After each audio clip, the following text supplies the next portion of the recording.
Boa noite a todos, meu nome é Fransley, em nome da Comunhão Espírita Chico Xavier, Formosa, Goiás, eu cumprimento a todos, dando seguimento às nossas palestras virtuais em tempos de pandemia pelo novo coronavírus. Hoje nós vamos tratar com relação ao tema o bem e o mal sofrer e as oportunidades de comunhão com Deus. Certo é que hoje nós vivemos uma crise sanitária de ordem mundial, onde dificilmente exista um ser humano sobre a face da Terra que não tenha sido por ela afetado.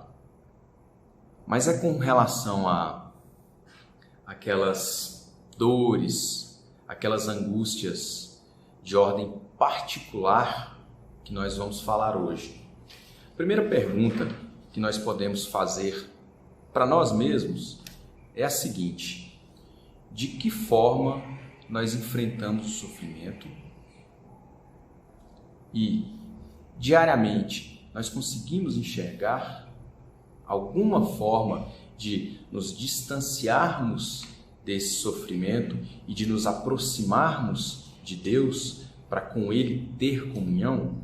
Porque, vejam bem, eventualmente, se diante de um sofrimento, diante de uma angústia, nós não a enfrentarmos, nós não tentarmos superá-la, fatalmente nós poderemos ficar paralisados, ou seja, não progredir, ou, em alguns casos mais graves, sucumbir aos problemas da vida e muitas vezes em desalento, em desânimo, buscarmos ceifar muitas vezes a própria vida por não conseguir superar esses sofrimentos e acabamos, em função disso, muitas vezes perdendo a oportunidade que nos foi dada por Deus para poder reparar os nossos erros e progredir enquanto espíritos. Existe uma obra do autor Leon Denis, que é Problema do Ser, do Destino e da Dor, que no capítulo 26, quando ele trata da dor especificamente, ele nos traz o seguinte: tudo que vive nesse mundo, natureza, animal, homem, sofre. E, todavia, o amor é a lei do universo e por amor que Deus formou os seres. Contradição aparentemente horrível, problema angustioso que perturbou tantos pensadores e os levou à dúvida e ao pessimismo. A dor segue todos os nossos passos, espreita-nos em todas as voltas do caminho e, diante dessa esfinge que o fita com seu olhar estranho, o homem faz a eterna pergunta: por que existe a dor? A dor é uma lei de equilíbrio e de educação. Sem dúvida, as falhas do passado recaem sobre nós com todo o seu peso e determinam as condições do nosso destino. O espírito que julga com superioridade e considera o fim grandioso da vida achará mais felicidade, mais serena paz no belo pensamento, numa boa obra, no ato de virtude e até na desgraça que purifica, do que em todos os bens materiais e no brilho das glórias terrestres, porque estas o perturbam, corrompem e o embriagam.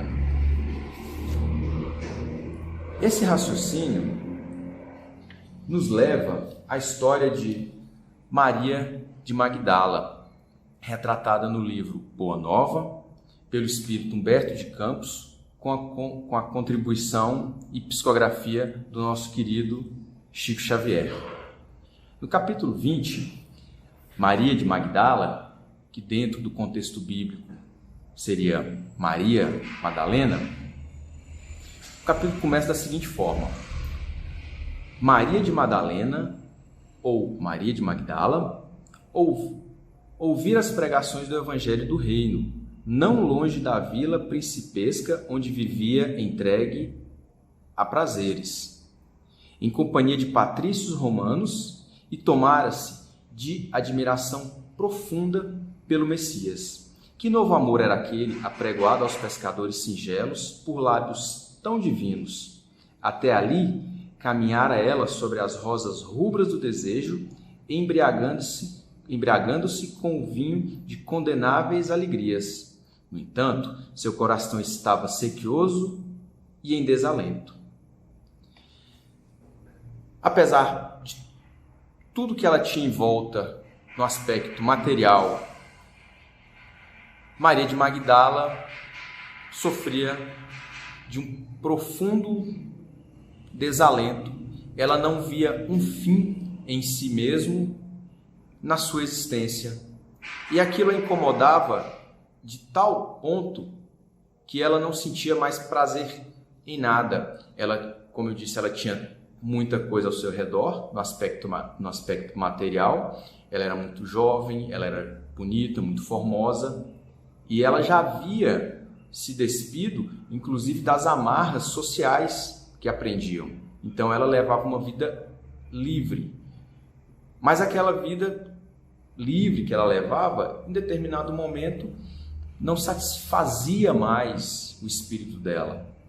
O espírito dela ansiava por algo maior, que ela não sabia o que era, até no momento que ela encontrou a figura de Jesus. E querendo conhecer Jesus, ela foi em busca dele, né? Então essa é uma das formas que nós temos de buscar a comunhão com Deus. Primeiramente, através do exemplo de Jesus Cristo, e hoje nós temos dentro do acervo da literatura espírita toda uma série de obras, desde as obras básicas até as obras que vieram depois, com as psicografias de Chico Xavier, para nos mostrar o melhor caminho, para nos guiar, para nos induzir ao exemplo de Jesus Cristo, para que depois nós possamos alçar a Deus, para termos essa comunhão com Deus. E era isso que Maria inconscientemente buscava, porque apesar de no plano material ela ter várias benesses, no plano espiritual ela sentia um vazio muito grande. Então, o capítulo continua da seguinte forma: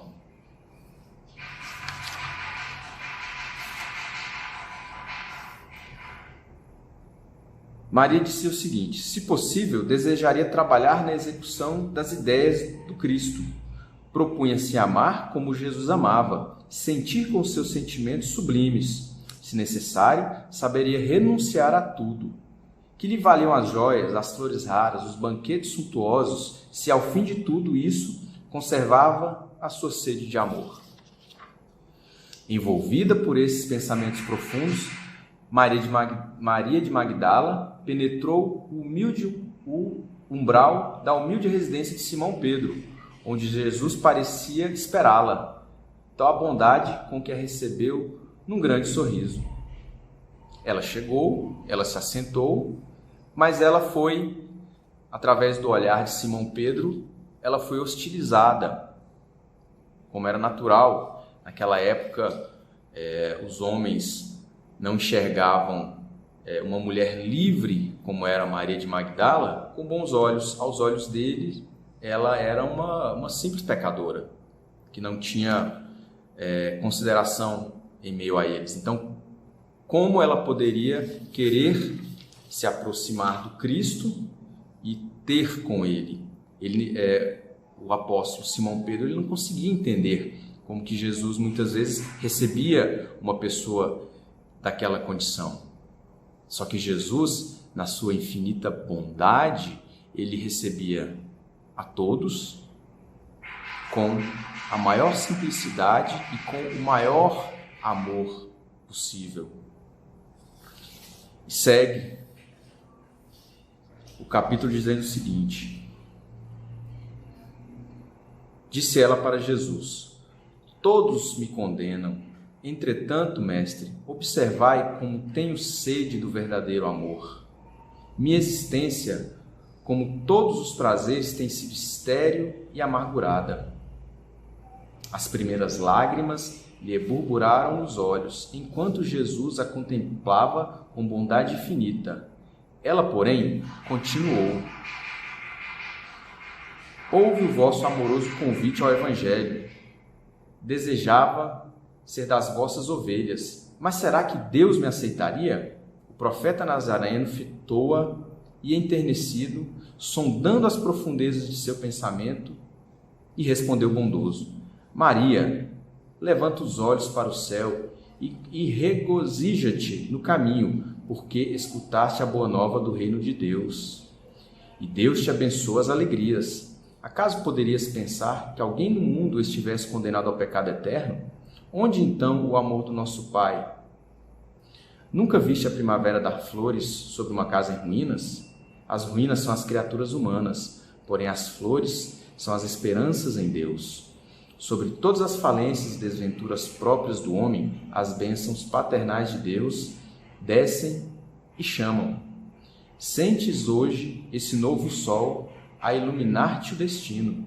Caminha agora sob a luz, porque o amor cobre a multidão de pecados. Maria ouviu aquelas palavras, refletiu bastante. Ela não entendeu, no primeiro momento, a profundidade de todo aquele ensinamento, mas ela fez um compromisso com ela mesma de seguir o exemplo do Cristo, de despir-se de todos os bens materiais que ela tinha, e ela partiu. E a partir dali, a história de Maria mudou completamente, porque ela, despida de todos os seus bens materiais, ela ainda sofria o assédio de alguns cortejadores que tentavam induzi-la novamente ao caminho do pecado. Porém, ciente das palavras e dos ensinamentos de Jesus, ela seguiu o caminho dela com fé e com esperança para poder dar um novo fim para a sua existência. E Jesus falou para ela que seria difícil, que seria penoso, mas que no final das contas seria muito glorioso para o espírito dela. E ela, acreditando nisso, seguiu o seu caminho. Passados-se alguns anos, ela ainda buscando esse melhor caminho, trilhando esse melhor caminho, ela passou a cuidar de pessoas que tinham, na época era o que chamavam de lepra, hoje para nós hanseníase, mas na época as pessoas que sofriam dessa doença eram hostilizadas, eram relegadas à marginalidade, tendo em vista que não tinham qualquer apoio, e essas pessoas portadoras dessa doença, elas se buscavam e elas se recluíam, muitas vezes, em locais afastados. E foi em um desses locais afastados que Maria de Magdala se juntou a um grupo de pessoas com essa enfermidade e passou a ajudá-las. E ali ela enxergou que a finalidade da existência dela seria aquela, diferentemente do que poderiam outras pessoas pensar. Ela, que era muito bonita, que era muito formosa, ao buscar o exemplo do Cristo, ela trilhou um caminho completamente diferente do que ela poderia ter trilhado se ela continuasse seguindo o caminho material, o caminho da luxúria, o caminho, digamos assim, do pecado, como era visto naquela época. Então, junto àqueles leprosos, ela encontrou a alegria e um objetivo para a existência dela. Pouco tempo depois, já doente, porque ela começou a sentir no próprio corpo os efeitos do contato com aquelas pessoas, ela também passou a sofrer da hanseníase, a lepra, na época, e isso não tirou dela a vontade de continuar cuidando daquelas pessoas. E sabendo que tinha adquirido a doença, ela passou a trabalhar cada vez mais junto a eles, e ela, no íntimo dela, ela sabia que ela tinha encontrado a razão de existir e que aquele trabalho não seria em vão, porque tudo que ela tinha feito de errado anteriormente, ela sabia que poderia ser purgado, poderia ser consertado, digamos assim, pela nova tarefa que ela tinha se disposto a cumprir, e dali para frente ela não voltou atrás, ela continuou naquela tarefa e deu andamento ao cuidado com aquelas pessoas. Dessa forma, podemos concluir que Maria de Magdala bem sofreu diante de uma crise existencial que poderia tê-la levado a uma depressão, a um desânimo total. Ao contrário, ela se agarrou a essa oportunidade de comunhão com Deus e seguiu em frente. Com relação a isso, o Livro dos Espíritos nos traz o seguinte: bem-aventurados os aflitos. Bem-aventurados os aflitos pode então traduzir-se assim: bem-aventurados os que têm ocasião de provar sua fé, sua firmeza, sua perseverança e sua submissão à vontade de Deus, porque terão centuplicada a alegria que lhes falta na terra, porque depois do labor virá o repouso. Dessa forma, Maria, ela desejava rever alguns parentes e ela já sentia que a jornada terrestre dela já estava chegando ao fim. Então ela voltou para Éfeso para ter com alguns familiares, com algumas antigas afeições do seu círculo pessoal.